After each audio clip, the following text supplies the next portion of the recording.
Lantana is a genus of around 150 types of flowering plants in the verbena family. They are native to tropical region of America and Africa, yet exist as a presented species in various regions and is now very popular in some parts of the Philippines.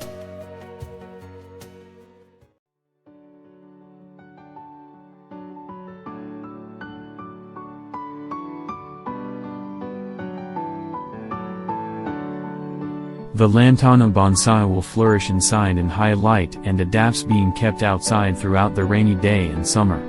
At the point when evening temperatures decrease, I would suggest that you put the tree on a windowsill or on a table before one.